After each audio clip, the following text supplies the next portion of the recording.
So what's up sa inyo katupange boys and girls?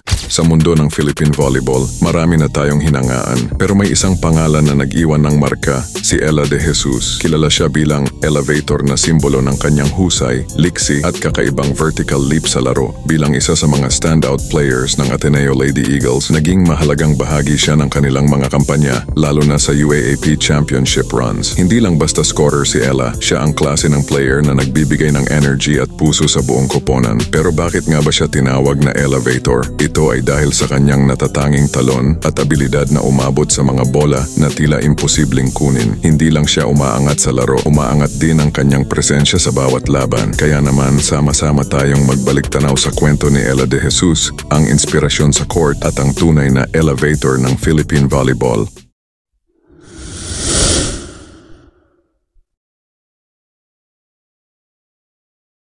Si Jorella Marie De Jesus o mas kilala bilang Ella De Jesus ay isang kilalang manlalaro ng volleyball sa Pilipinas na isinilang noong Agosto 17, 1973 sa Maynila, Pilipinas. Malaki ang kanyang naging ambag sa larangan ng volleyball mula sa antas ng kolehiyo hanggang sa profesional, kaya't nakilala siya bilang isa sa pinakamahuhusay at pinakadedikadong manlalaro ng bansa. Kilala sa kanyang pagiging versatile at determinasyon, naglaro si De Jesus sa iba't ibang posisyon, kabilang ang outside hitter at libero sa kanyang karera. Si Ella De Jesus ay nagmula sa Navotas, Philippines, kung saan siya lumaki na may matinding pagmamahal sa volleyball. Nag-aral siya sa prestihiyosong Ateneo de Manila University, kung saan nagtapos siya ng kursong AB Psychology. Sa Ateneo nagsimula ang kanyang paglalakbay patungo sa pagiging isang volleyball star. Mula 2011 hanggang 2015, naging bahagi siya ng varsity volleyball team ng universidad, ang Ateneo Lady Eagles, kung saan ipinamalas niya ang kanyang husay at naging isa sa mga standout na manlalaro ng kanyang henerasyon. Sa kanyang panahon sa Ateneo, naging mahalaga ang papel ni Ella sa tagumpay ng koponan. Naging bahagi siya ng Lady Eagles sa panahong naging isa sila sa pinakamalalakas na koponan sa University Athletic Association of the Philippines o UAAP.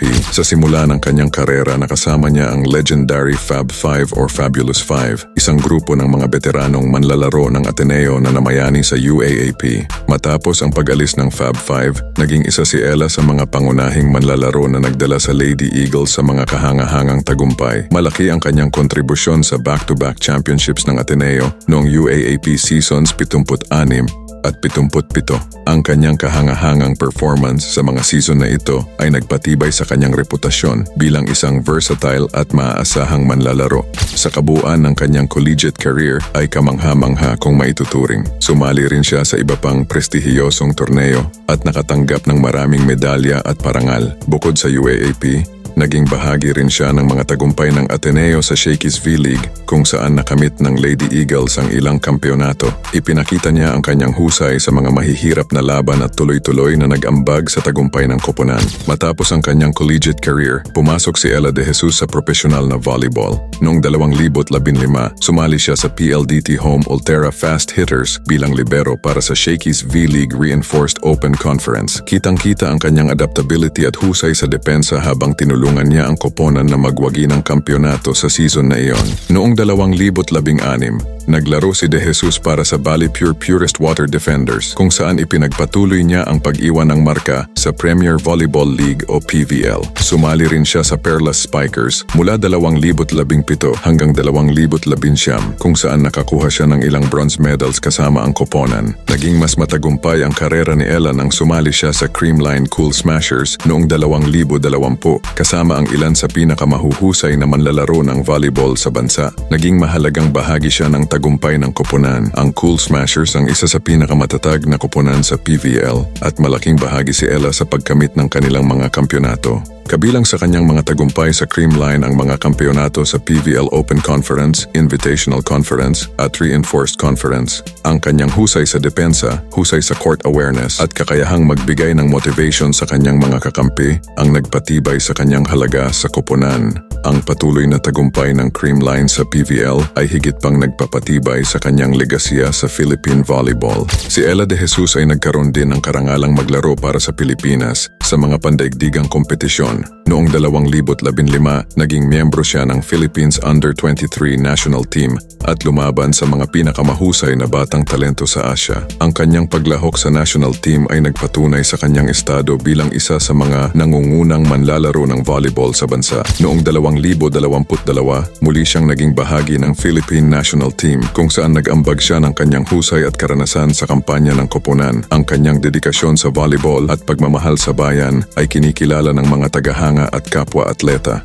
Kilala si Ella De Jesus sa kanyang natatanging husay sa depensa, bilis at husay sa pagbabasa ng laro. Sa kabila ng kanyang medyo maliit na tangkad bilang manlalaro ng volleyball na may taas na 157 sentimetro o 5 talampakan at 2 pulgada, napatunayan niyang hindi hadlang ang taas sa tagumpay sa larangan ng sport. Ang kanyang mabilis na reflexes, tamang posisyon at husay sa pagbabasa ng laro ang nagpapalakas sa kanya bilang libero at outside hitter. Ang kanyang versatility ay isang pangunahing katangian ng kanyang karera, mula sa pagiging isang scorer hanggang sa pagiging isang defensive specialist. Naipakita niya ang kakayahang umangkop sa pangangailangan ng kanyang koponan. Ang kanyang leadership at positibong pananaw ay nagbigay daan upang maging isa siyang respetadong personalidad sa loob at labas ng court. Sa labas ng court, masaya ang personal na buhay ni Ella De Jesus. Siya ay nasa isang relasyon kay Gemma Galanza, kapwa manlalaro ng volleyball at miyembro ng Creamline Cool Smashers. Ang kanilang relasyon ay isang patunay ng kanilang pagmamahal sa sport at suporta sa isa't isa.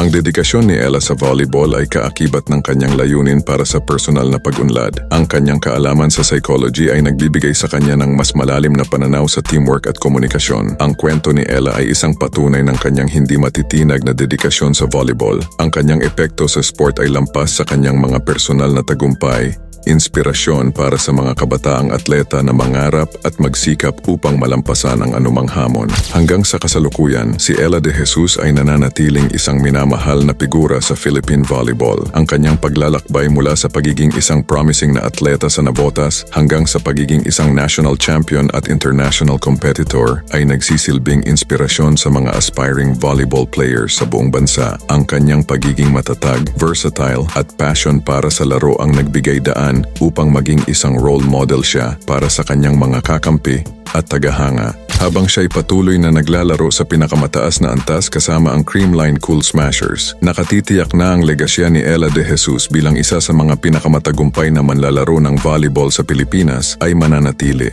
Ang kanyang kontribusyon sa sport sa loob at labas ng court ay tiyak na mag-iiwan ng pangmatagalang epekto sa Philippine volleyball sa mga susunod na taon. Kung nagustuhan mo ang video natin ngayon ay paki-like naman po.